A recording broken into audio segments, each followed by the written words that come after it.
Hi, I'm Scott. Today, a story about a record label and how I found it, literally, coming up next on Sin Stuff. A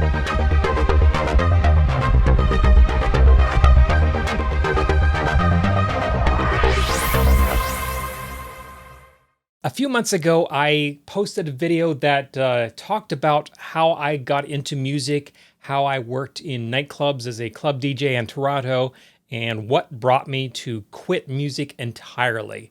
I will put a link to that video down in the description below. So if you haven't seen that video and you want a little bit of context of how we got to the next stage of the story, which is what this video is about, click it down below and then you can come back and watch this one. So it's now the early 1990s. I've quit music entirely. So what am I going to do? Well, go to flight school, of course, and become a commercial pilot.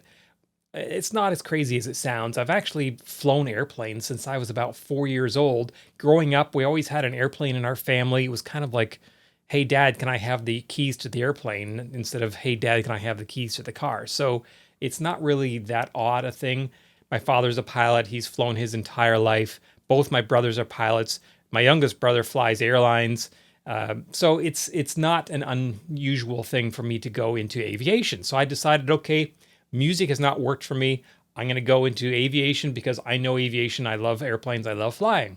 So off I go to Macon, Georgia, to the Southeastern School of Aeronautics to begin my initial flight training for commercial pilot certificate. I did come out of there commercial multi-engine instrument. So yes, I am a commercial pilot. Now, at this school, I actually lived right on the airport. They had set up a whole bunch of double-wide trailers on the airport, so the students lived there. Literally, you could walk out your door onto the runway. And so we lived, breathed aviation, airplanes. We were totally immersed in airplanes. It was just a fantastic way to get into that world. So one day I went up to go do a solo cross-country flight, which is a flight where you go up and practice things that you've learned to improve your skills at certain things.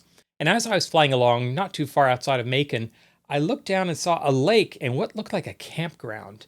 Now, you got to realize this is Georgia in the middle of the summer, and it is hot. We are just dying.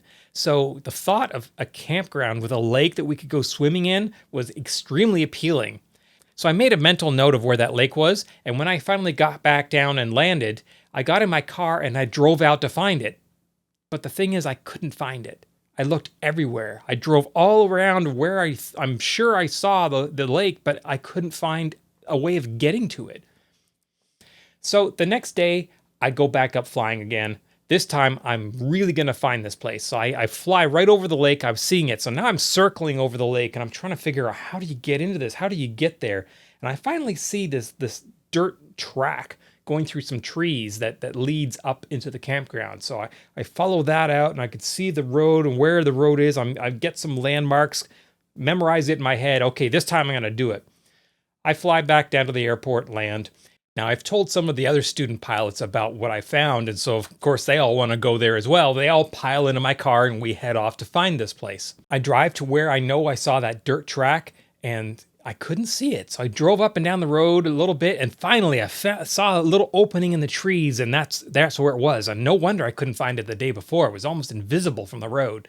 So we drove in there between the trees on this little disused dirt track, over some railway tracks, and into this gravel parking lot. And in the parking lot was a school bus. Not an abandoned school bus. It looked fairly recent, but I have a feeling it was probably stolen and abandoned there. So we looked around the school bus and then went walking in, and there was the campground. It was obviously a summer campground that had been used for, sleepaway camp by kids many, many years before, but it was abandoned.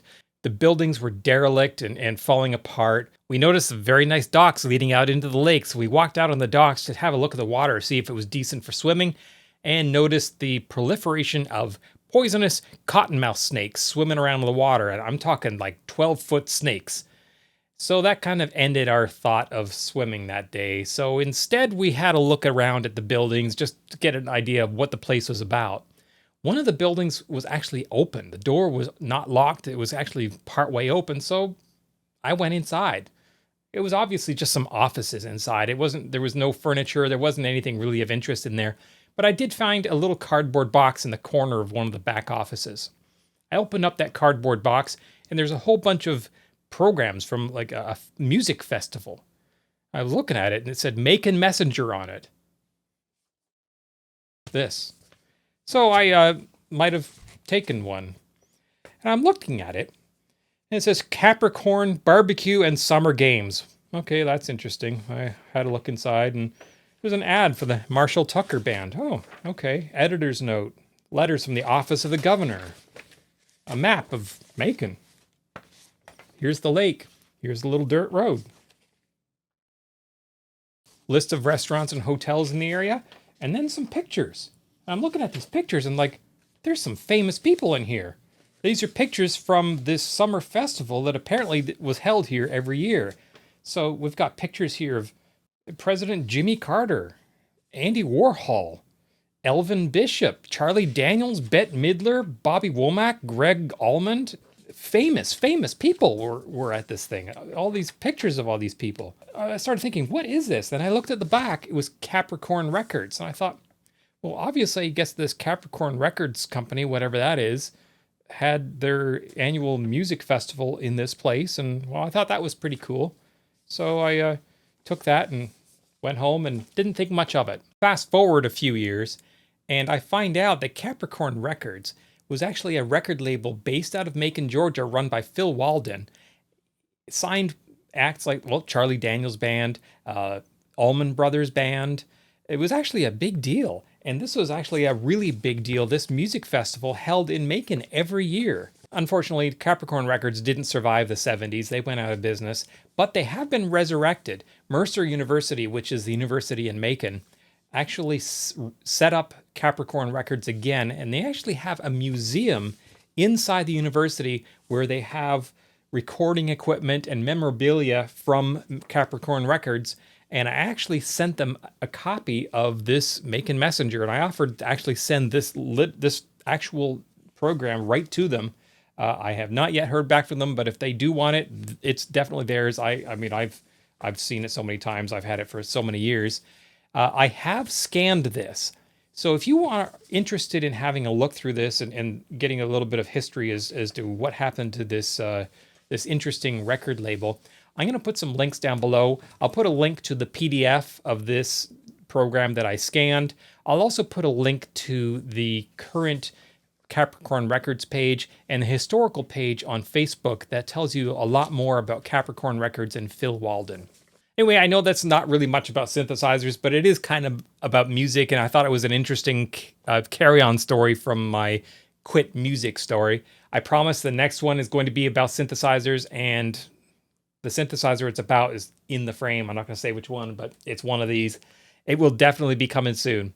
If you like what you saw here today, found it interesting, go ahead, click like, click subscribe, then click that little bell. That'll send you a notification every time we post a new video. If you have any comments or questions, please leave them in the comment section below. We definitely read and answer all of them. Thanks for watching.